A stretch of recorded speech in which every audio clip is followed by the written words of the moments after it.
Welcome to the Dynasty Vipers Vipercast, where all things football are injected right to your veins, with your hosts, Matt Donnelly, Calvin Shoemake, and Jeff Mueller.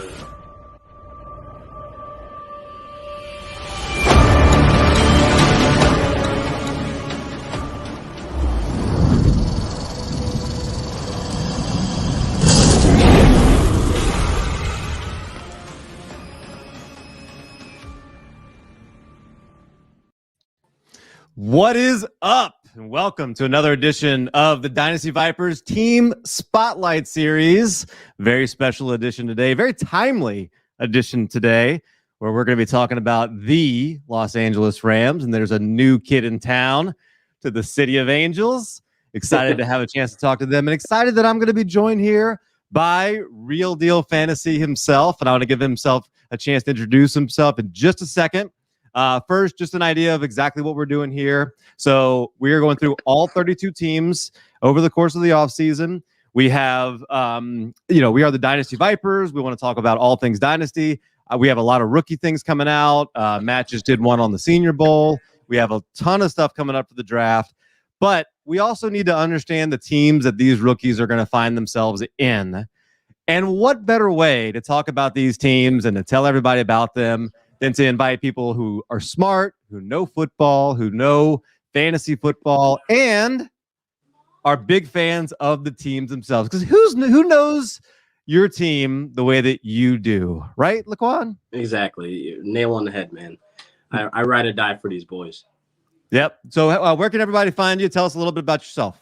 Hey, you can find me Real Deal Fantasy HQ, pretty much everywhere. If there's social media, MySpace, Tumblr, wherever there's social media, I'm there. I'm probably going to be flooding the waves this entire off season, so you can find me mostly everywhere. Basically, my main priority right now is Twitter, so I'm more active there. Yeah, you got anything you're working on right now? Anything you want to plug? I want to keep everything under wraps right now. Okay. I kind of just want to boom, just right in your face when it happens. Top secret. Okay. I feel you. I get it. So obviously the Rams made a very big move yesterday. I want to talk a little bit about, 2020 and the rest of the offseason, but let's just jump right into the trade. So Matt Stafford is traded from Detroit. I mean, rumors started coming around like, oh, the Rams are looking for a quarterback. You started to get the sense that McVay and Jared Goff were on the outs. Even at the end of last season, it started to kind of seem that way. The contract looked prohibitive. Well, here's how you do that. You attach maybe an additional first-round pick to a trade. You go out and get a guy like Matthew Stafford, and you team him up with Sean McVay. Who needs draft picks when you do that, right? Yeah, I mean, it was a huge play. It was a big splash in the market last night. I mean, the internet just basically shut down with that trade. Honestly, I was one of the guys that were saying, you know what, there's no way that they will be able to pull this off. There's no way that, we won't be in cap hell. And honestly, I didn't believe there was a market for Goff. So to find out there was actually a market, teams were calling, and there was actually, a desire to have Goff from Detroit, it's kind of amazing. It threw me for a loop. But again, we're just, average people. We're fans. We don't know what's going on behind the scenes. But the Les Snead interview definitely made me kind of wake up. Like, he's saying pronouns. He's saying a lot of things like, yeah, he's a Ram right now. He's a Ram as of today. And he says the date. And I'm like, knowing Les Snead, he's up to something. He's always up to something. He's a magician. So I wasn't that too surprised, but I was more shocked of like it being Matthew Stafford we went out and got.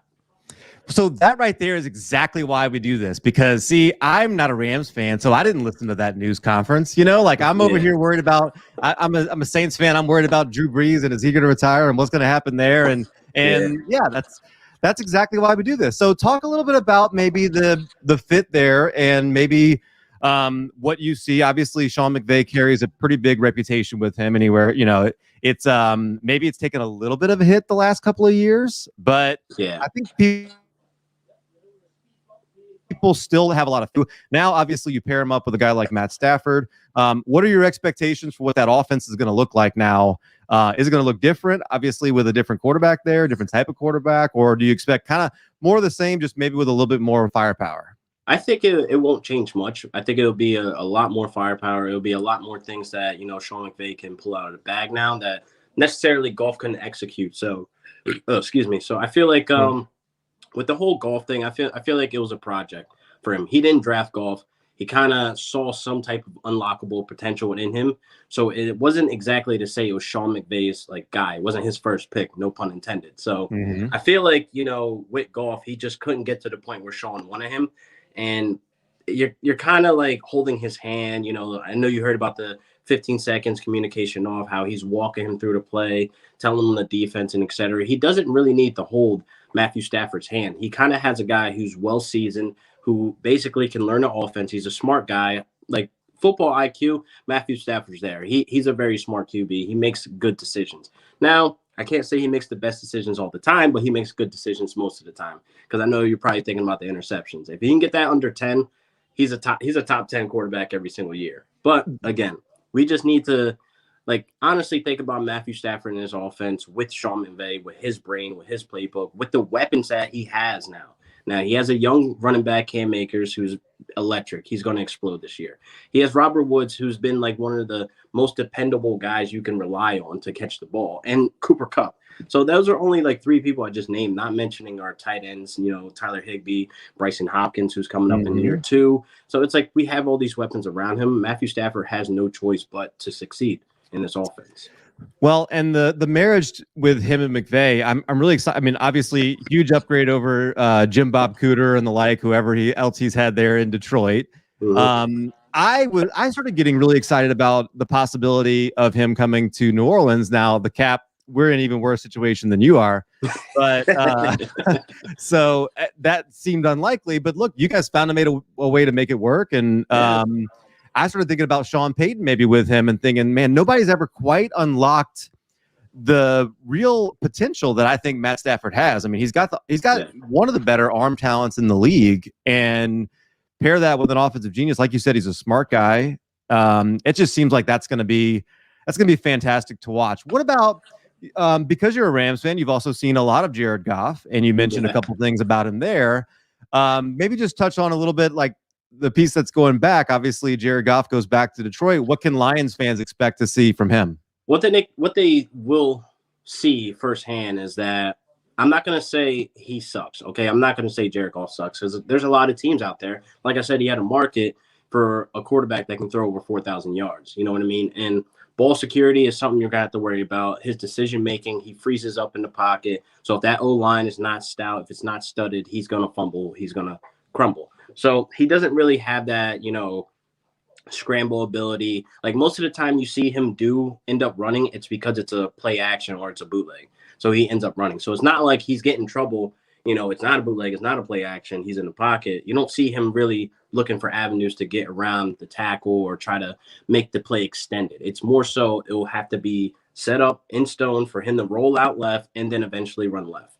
That's what you're going to expect, really. If it's not a play action, not a bootleg, he's probably going to get sacked. But I will say this. He has no heart. I've seen him slide probably 2-3 feet away from, the first down because he didn't want to take that extra lick. Okay, cool. You do that. That's fine. You're not a mobile quarterback. Understand you want to play, safe. You want to take care of yourself. You want to make right decisions. But with the game on the line, I think you go ahead and dive for that first down. And there's been plenty of times I've seen him do that over and over and over again. So I'll just say he has no heart. Maybe he'll get that killer instinct. Maybe this new start, will help him rejuvenate and get that fire under his ass so he can actually make some plays. Because at the end of the day, he's a serviceable quarterback. You just have to put weapons around him. Yeah, and I think you got to have the right scheme. And I kind of hope that they find a way to do that. But you're right. His reputation kind of seemed to be that he's a one side of the field type quarterback. He's going to read that one side, and then that's basically the extent of what you can kind of trust him with. And this, as creative as McVay can be, there's a lot more that he can do, it seems like. And I mentioned maybe some of the fan base, and I don't know if it's the fan base or if it's just maybe you can speak to that, or if it's just maybe the Twitter world, whatever it is. But it does seem like the shine of McVay has worn off a little bit. There was a time where if you were Sean McVay's Butler, you were considered for a head coaching job, right? I mean, it's just like if you. It's still happening now, though. You know what I mean? Right. Every coach we had under us has left and got a head coach job somewhere. What's the Rams fan base? What is their confidence in Sean McVay right now on a scale of 1 to 10? I mean, 10, it has to be. And McVay, we trust. I mean, surviving cancer of Jeff Fisher is like a huge hump and a whole huge pain we had to deal with for so long. So Sean McVay coming in, we're guaranteed like 10 wins, most of the time. So it's like we have to trust McVay and trust he knows what he's doing. And I definitely feel like this season, it kind of gave me a look on how he's being capped because of Jared Goff. You know what I mean? I don't think more so the issue was on Sean McVay. I won't say it was 100% Goff. There's plenty of other things going around. Running backs can't stay healthy, but they're young. But it is what it is. So I feel like McVay was being capped and held back from opening up that playbook because of Jared Goff. Like you saw when Wolford got in. We're running Wildcat. We're running plays, a QB option. Like we're running a lot more plays that can get us to the first down, but Jared Goff is capped out to plays he's comfortable with. You know what I mean? So now you're getting Matthew Stafford, who's seasoned and well. You can actually have that confidence to put him on the field, and he can make the right decision without you even being in his ear. You know what I mean? That makes a lot of sense. It really does, and I think that's a part that maybe most people aren't even thinking about because I'm seeing a lot of negativity about Stafford. They're like, oh, he's never really won anything, and this and that. Why? Where did he play? Right, and look what was around him and all that. I mean, this has got to be. You go from Detroit to living in Los Angeles. Give me a break, man. Come on, man. Life is great. Life is great. I will be happy too. You're going to be playing most of the time indoors. You're going to be playing in great weather, and it's like I don't understand the hate. I don't know why people are even hating on like the trade package in general because like we touched on earlier, like first round picks. That's probably what tipped the hat to say, okay, yeah, we'll do it. Right. But at the end of the day, we went 5 years in a row without first round picks, so it's nothing like anything we're missing out. And you have to think about it. We're a winning team. So therefore our pick is probably going to be 25 through 30. So it's like basically an early second. So it's like, okay, cool. Take it. We'll give you. That's what I mean. Like, it doesn't really matter about the first round picks. People value these picks as if like we had the first like 5 picks or the first 10 picks inside the 10 or whatever. No, it's going to be basically the early second. So I don't understand why they hate for this trade package. I love it. I honestly wish they would have put in the third to go get Watson. But again, I don't know if Houston wanted Jared Goff. That's the issue there. Because the big deal was that they take that entire contract. Right. They take on the $43 million guaranteed. I don't know if Houston would have did that.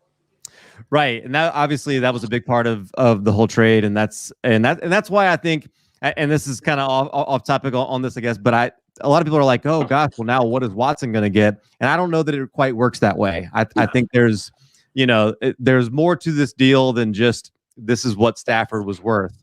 Yeah.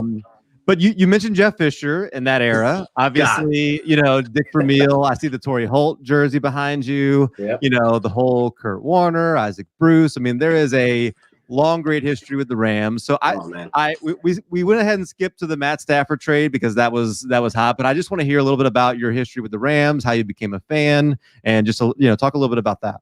Well, I became a fan, I was probably like 10, 11 years old.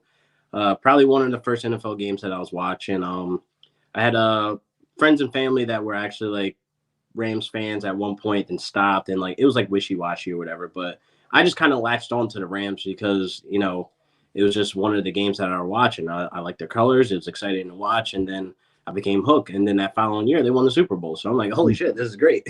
So it's like I got on before they were a bandwagon. So it definitely was motivated too, because I don't know if Nelly, right? Nelly, rapper. Yeah. He definitely promoted the Rams too. Concert when I was in college. Yeah. I love Nelly. See, he definitely like pushed it and promoted it as well. St. Louis Rams and jerseys and the cars and stuff. So I'm like, oh shit, it's cool to be a Rams fan. You know what I mean? So it was the glory days. So I watched both Super Bowls. I watched Tom Brady cheat us out of a Super Bowl, or whatever the case may be. But then like it just stuck with me. I became loyal to the Rams, and then Jeff Fisher came along, and it was hard to be publicly a Rams fan because of all the things that were going on. Like, we had the players, we had the draft capital, but we just couldn't make it happen. I don't know what it was. And honestly, it did come down to Jeff Fisher. You know what I mean? Yeah. It was just mediocre coaching. It was stupid decision making as well. Plenty of times where I just wanted to grab the TV, shake it, and break it. But it was a hard couple of years to deal with. You know what I mean? And I never blamed Les Snead, because Les Snead always brought in the talent, but it was Jeff Fisher's job to execute that, talent on the field. So I definitely appreciate Les Snead coming on in 2012, but you know what I mean? Jeff Fisher was the problem. And I think you saw that he didn't get another job after that, right? I mean, like No. you saw that was the he was past his prime. I mean, look, he had a great run in Tennessee. I would never knock his Tennessee run. I would never knock that at all. But his Rams run, it was time to go. Yeah, it was time. It was time to go ASAP. I don't think he deserves another coaching job after that, man. Right. So let's talk a little bit about 2020 then. And 10-6, I think that was maybe a better record than what most people thought going into the season. I'm curious how you felt about that. And then beating Seattle in the playoffs had to feel pretty good too. Oh, I knew that was happening. All right, look, man, when they beat us, it was cute. It was hard to swallow because they won the division that game. But it's like, I knew when it mattered, when the time mattered, I knew Seattle would choke because I knew our defense wasn't going to go out like that. So they can have the division. They could take those hats to Cabo, those T-shirts. But it's like, when it mattered, I know we have Seattle's number. Even Jeff Fisher beat Seattle a couple of times. So we always had the Seattle Seahawks' number. So I was confident going into that playoff game, like knowing like, all right, McVay's going to buckle down. This is where it matters. We beat them before really bad. DK Metcalf was not a factor. Tyler Lockett wasn't a factor. We know how to beat these guys. Let's not get cute. And I think that's what happened when we lost to them in the division round. So it's like, man, oh man, oh man. Like this season, I didn't expect to go 10-6. I'm not gonna lie, I didn't expect it because it was still the same Jared Goff nonsense that was getting carried over. So I didn't expect 10 wins, but I'm happy we won 10, but we lost to the Jets. That was the most depressing Sunday ever because it was just like we lost to the goddamn Jets. Like it doesn't make sense how. You know what I mean? So it did it did shake me. It did rattle a couple things in me. Like maybe we won't make the playoffs, like deep in the playoffs as far as we thought, but we did. And I'm actually like okay with the season, and I'm more excited going into the next one. The defense was better than anybody, I think, realizes. I mean, they were first in so many categories. They were like everybody knows they were good, but I mean, Aaron Donald was unbelievable. I mean, the way that he just would manhandle double teams and triple teams at times, and that he was a force to be reckoned with. If they ever gave MVPs to defensive players, I mean, it seems like he would be the guy. Yeah, the star-studded one. And I feel like we didn't really kick up until like week 5. I think that's when people started taking notice. Like, whoa, their defense is getting how many turnovers a game, and they're doing what? They're scoring the pick 6 3 games in a row. Yeah, that's when people started like realizing like, holy hell, this defense is something to be reckoned with. But the Rams always had a good defense. You know what I mean? It's always been, one of the things to talk about for us. So I don't think people should have been surprised. There are a couple of names that I've got here from the defense that it looks like are unrestricted free agents for next year, but it doesn't look like there's, enough that it would dramatically change that defense. I show obviously Leonard Floyd he would be a big loss if you weren't able to figure out how to resign him. Troy Hill, John Johnson, and nice players, but there are other guys in that on that team that can take that place. I mean, do you feel like this is a defense that is set up to kind of continue that same success going forward? I think Leonard Floyd should be a priority to sign, find the money, make him happy. John Johnson, I do want to keep him, but financially we can't. So I don't think we can really try to figure out how to make it work for him unless we tag him. I don't know what the tagging price is right now, but honestly, our cap is not cap hell. It's workable, it's manageable, but I just don't see us paying him big. So he might leave, but I think we will address those holes in the draft. We've been pretty good with the defense. Like we have young players like Taylor Rapp. He had a little shaky start dealing with injury as well, but he's still a great safety as well. So I think we'll take the chance and opportunity in the draft to try to fill in those holes. So, and this is the part that I love, and that, Dingus Matt, he loves to draft rookies, and he evaluates just tons of these guys. He's literally got like 50 tight ends ranked for this upcoming draft, which is just ridiculous. Yeah, that's ridiculous. But I love these teams, and I love like watching the moves that these general managers make, and head coaches and offensive coordinators. And Les Snead, just my take on him, and tell me, I guess, what your take on him has been, is that he really does a good job of seeing into the future. Now, you could argue with some of his extensions, Contracts. Yeah, of course, but in the draft, it really seems like he approaches it with not necessarily what are we going to need this year, but looking into the future. And so there's a couple of unrestricted free agents here that I noticed, Josh Reynolds, guys that contributed, Malcolm Brown contributed this year, but he went ahead and filled those holes last year. You got Van Jefferson, you got Bryson Hopkins. Exactly. And you got Cam Akers, who legitimately is one of my favorite running backs. He was Dingus's number one running back last year, coming in, like, he had him over Jonathan Taylor. He had him over Swift. I mean, I don't know that everybody felt that way, but certainly it's not like having these unrestricted free agents leave was unforeseen. It seems like he does a good job of kind of foreseeing that and filling the cupboard before they leave. Yeah, he's good at doing that. And there's times where, I'm not going to lie, as a fan, I was like, why did we just draft another tight end? Why did we just draft another running back when we have such and such?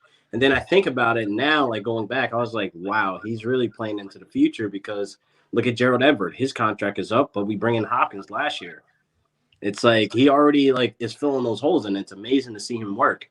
So this year, I really think with Malcolm Brown leaving as well, it's either one or two things happen. We invest in another running back, kind of like a bigger body build running back, not exactly, like Jonathan Stewart or anything like that, but we're going to invest into a running back that can actually hold that workload, the goal line back. I know we have Hendo, I know we have Cam Akers, but we showed both of them being hurt. It's too early for them to be missing X amount of games. So I really think we should try to find somebody in free agency, a cheap veteran who can take some of that load from, keeping either or injured. I really feel like we need to bring in a third running back, because I'll be really upset if we end up, with Henderson hurt, and then we're left with Cam Akers, and then Cam Akers gets hurt. Now we have two banged up running backs. So I definitely think we need a veteran there that can actually help them, groove them. A veteran, it doesn't hurt to have the veteran in the locker room. You know what I mean? So I definitely think we'll hit this draft. We'll draft another running back as well. As Dingus brings up here, so still $35 million over the cap. That's projected. We don't quite know what the real number is going to be. It's expected to go down, but then it's going to go back up the next year. So Dingus is asking you to fix it. Have you seen any, I guess, projections on what could be done? I did read that Stafford could sign an extension that could help a little bit. That there are. I think the extension's off the table. I think he's just going to finish out the 2 years he has on his contract. I think an extension would help, honestly, some way.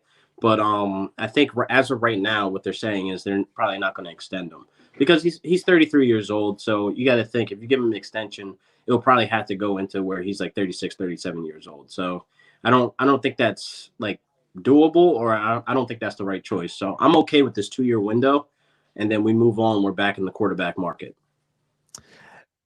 What about the rest of the team? I mean, are there any other avenues that you think this team might explore for as far as getting under the cap?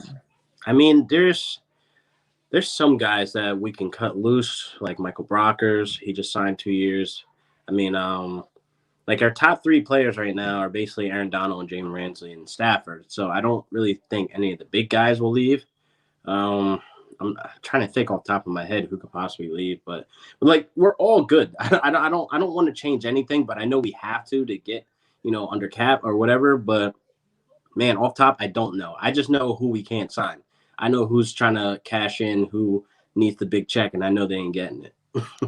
Couple of names that I saw mentioned, and just tell me what you think about these guys, and their future with the franchise. And this is a big one, but Andre Whitworth. Yeah. I think we need him there. We need him there one more year, because I'm telling you, he makes a difference. He's the captain of that O-line. He makes a difference when it comes to motivation, tactics, techniques, and everything like that. I wish we could just sign him as a coach, honestly. But maybe that'll be something in the near future. But I think we need him there one more year. I don't think he's killing too much of our cap. You kind of mentioned him, but like Michael Brockers, you think that might be a? I think that can help. I honestly wanted him to leave last season to go to Baltimore, but then they pulled a fake, like, psych, we're going to sign you back. I was like, thank God we have cap now, but no, we don't. Yeah, and it seems like, I mean, if you had to say, all right, the 2021 Rams, if they are going to have an Achilles heel, the one thing that could potentially hold them back, what would that be? Oh, man. Like, in other words, what do they need to address the most over the offseason? Find a way to do X. Obviously increase, not increase, but make the O-line a tad bit better, because we're not the greatest. We're not the worst, but we're not the greatest. I think the O-line needs to be addressed 100% during the draft, even free agency, if we do end up fixing the cap somehow. But I think that's our Achilles heel. I mean, we saw it could have been just been golf. I'm not gonna lie, it could have just been golf. But we seen when we got blitzed, a lot of guys were getting tossed around, golf making poorly decisions and fumbling the ball, et cetera, et cetera. So it was more so the blitz coming through the middle. It wasn't exactly the outside on the edges. It was more so in the middle where the center and the guard, right and left guard are. Gotcha.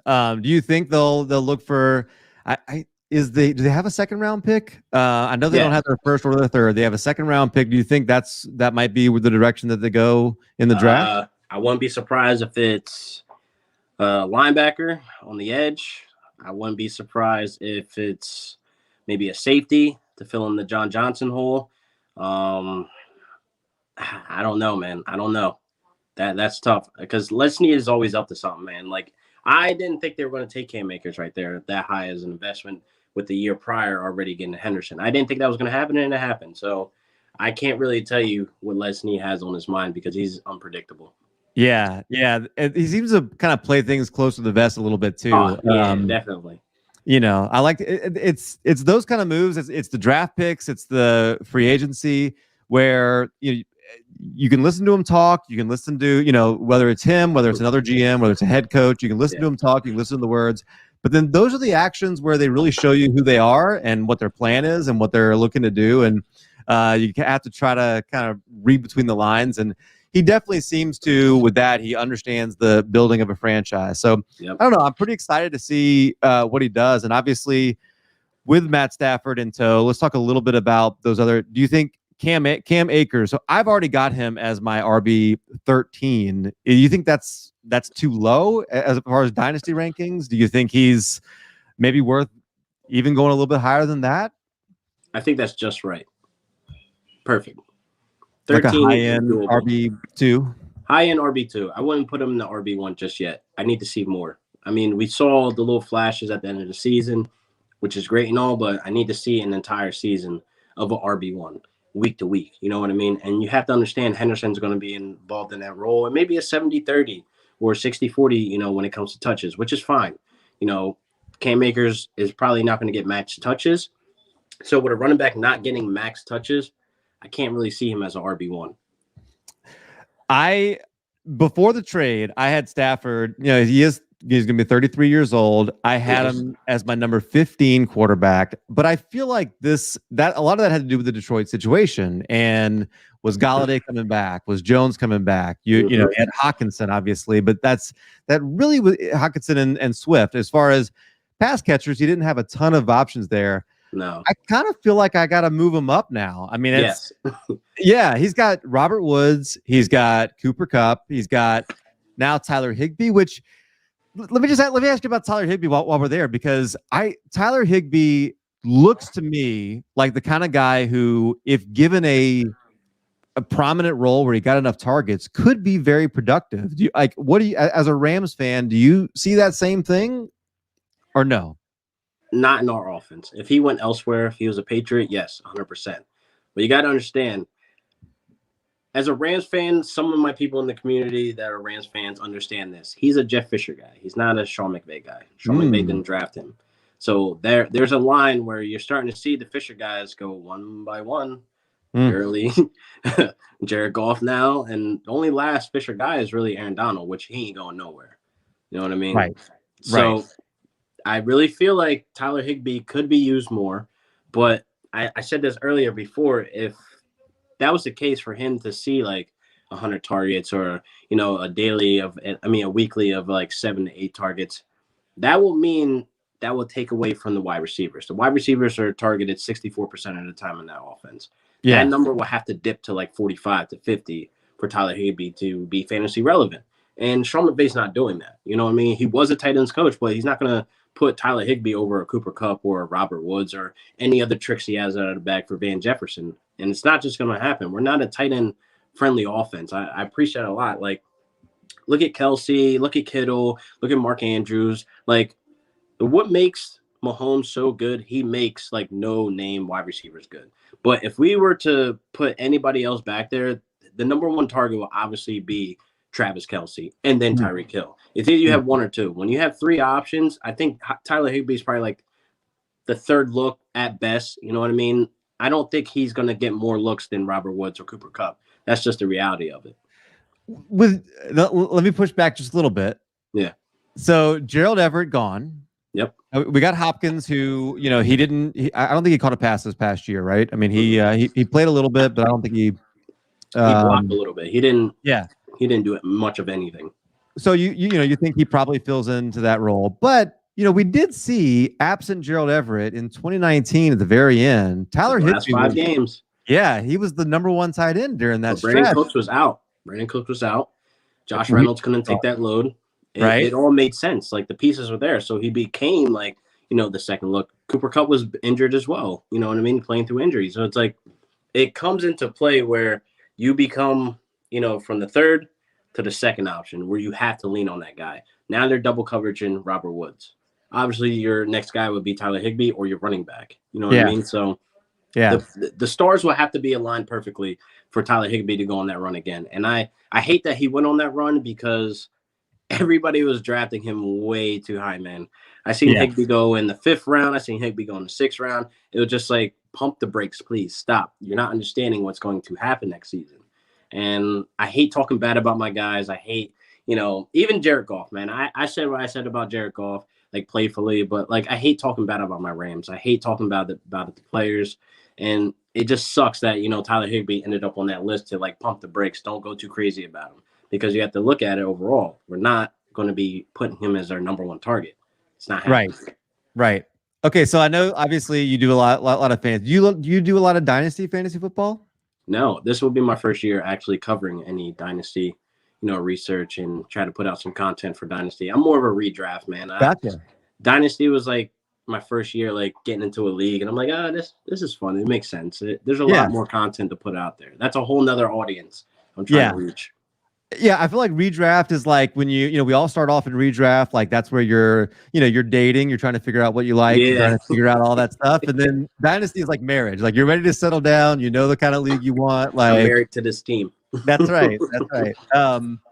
So I guess in Dynasty, Tyler Higbee is such a hard person, I think, to rank. But let me ask you, would you rather have him or Robert Tonyan? Tonyan, okay. 100%. He built the trust for Aaron Rodgers, and once you build that trust for Aaron Rodgers is going to throw you the ball. Higbee or Jonnu Smith? Jonnu, 100%. Irv Smith. Oh, Irv Smith. No, no, I did say Jonnu first. Yeah, but okay, Irv Smith. Yeah, Vikings. Yeah. Oh man. That's where it gets close, right? I think that's where Kirk Cousins. Yeah, that I think. Oh man, I hate Kirk Cousins. I really do. I really do, man. I really do. It's kind of Jared Goff, right? I mean, he's almost the same guy. Yeah, I'm gonna go Higbee for that. I'm gonna go Higbee for that one. Okay, so well, tell me a little bit about we talked about Akers, we talked about Higbee, we talked about Stafford. What about the wide receivers? So Robert Woods, obviously, I feel like I love the way they're just creative about the way that they use him. They get him the ball. He gets rushing yards. There's a lot of ways. The Cooper Kupp is fantastic. I feel like he kills the Saints every time we play him. And then we've got a new guy in town. and you mentioned him. Sounds like you like him a lot. What do you think about Van Jefferson and what he could be in this offense going forward? Man, I mean, Van Jefferson can be utilized a lot of ways. His route running is so crisp, man. It's like the fundamentals of what you're doing, like his techniques, his separation. He's very physical too. On top of that, that's the qualities you want in wide receivers. McVay compared him to Cooper Kupp. So I'm like, you have two Cooper Kupps in the offense, basically, when it comes to route running and separation. So I think the stars are aligned for him to do great things. It's just unfortunate he'll be the third option, you know what I mean? But he'll get his time, he'll get his plays. He'll become a playmaker, you know what I mean, in that offense. And I really think with Josh Reynolds out of the way, this is full opportunity for him to showcase what he could really do. Last thing I'll ask you. You said, I can't remember if this was before the show or if this was during the show, but you said the Rams aren't done yet. Any predictions on what else you think they might do? Oh, man, we ain't done yet. But I kind of see them going after a veteran wide receiver. You know what I mean? I can see them going after an AJ Green. I can see them, trying to make more of a splash, but get them guys on a veteran minimum. You know what I mean? So I definitely think we're not done yet. I can even see us trying to bring in our veteran running back. You know what I mean? Fournette's out there. Why not make another splash? Fournette's pretty cheap right now. He's jumping around, but I really think he should stay with Tampa. I really think Fournette should stay with Tampa, but I don't think we're done yet. I think Marvin Jones showed some interest this morning as well. Yeah, I would love that chemistry. That makes with him sense. and Stafford. Yeah, it makes sense. But what is his price? That's the problem. What's his price? Right. You know what I mean? AJ Green, he could be cheap. I'm not too much in love with like getting guys just based off their name. You know what I mean? Even when it comes to drafting, I'm not more of like, oh my God, big name, I need him. I'm really not there with AJ Green anymore. I think his time has passed. I mean, we see what's happening in Cincinnati with him. He's not putting his all into it. He's kind of like turned off. He's checked out, but we'll see. We'll see where he ends up. I lied. I have one more thing. The Bob Father has spoken, and he is saying, Bob Gilchrist is saying, Detroit won this trade. Do you want to fight Bob? You want to fight Bob right now? I've been fighting all day, man. All day and night. There's no way they won this trade. There's no way. It benefit us because we got rid of Goff's trash contract. He's not in our way anymore.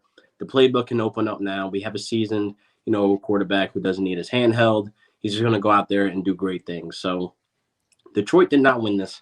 They got Jared Goff with no wide receivers. So, again, they have other things to, worry about other than quarterback. I like it for both sides only because Stafford said he wanted out and they kind of agreed they wanted to trade him. And so for that, I like it for both sides. It gives them a chance to kind of start over. But anytime you're getting the best player in the deal, you won. I mean, I think the Rams get Stafford. They've got a defense that can bring them to a championship. Yeah. Now you got a quarterback that's got the ability to, hopefully if he can stay healthy to do that. Yeah, of course. You take your chances. And, if it's cost you some picks, and then it costs you some picks. But I think that's a huge upgrade. I'm excited. I'm excited for what the Rams are going to look like next year. I can't wait. Last words. I know you got top secret things coming up here. So I guess just make sure to follow you on Twitter for all that. Yep. Follow me on Twitter, subscribe to YouTube. A lot of things are going to be coming out next month. I got a lot of interviews set up. I have a lot of, content waiting to be unloaded. And I got to thank my guys on the Real Deal Fantasy staff as well, putting out daily fantasy articles, Dynasty articles. I just love my guys for what they do, man. And they keep me going. Make sure you guys are following him. He seriously is great. I'm glad I finally got a chance to meet you and have a chance to talk to you a little bit. I've heard nothing but great things about you and the YouTube videos that I've seen of you. You do a great job. You're a smart guy, smart football. Cool. I love that you love the Rams. So it was a great chance for us to talk. Worked out perfect timing for us. Yeah, it did. So that'll be a wrap for us. So for Real Deal Fantasy, LaQuan, for Dingus, for Matt Donnelly, the whole staff there at Dynasty Vipers. We got a lot of exciting things coming up as well. Make sure you're paying attention. We've got Adam Rank on the show this week. We got Bob Harris on the show this week. We got Sal Pal on the show this week. We got all kind of fun things to do. It's going to be an exciting week. It's going to be a busy week. I'm going to need my voice is going to take a hit, no doubt. So yeah, and let's see. Last word, Dynasty Vipers. We all know Alex Foley moving from Detroit. I don't even know what he means. I don't know what he means. I don't know who Axel Foley is. Is that a reference I'm missing? That is Axel Foley. Is that the guy from Beverly Hills Cop? Oh, maybe. That would make sense for something. Yeah, it is. Matt would say. Oh my god! All right. Love the reference. Yep. For these guys, definitely stay tuned. We got more coming, but that is a wrap on the Rams.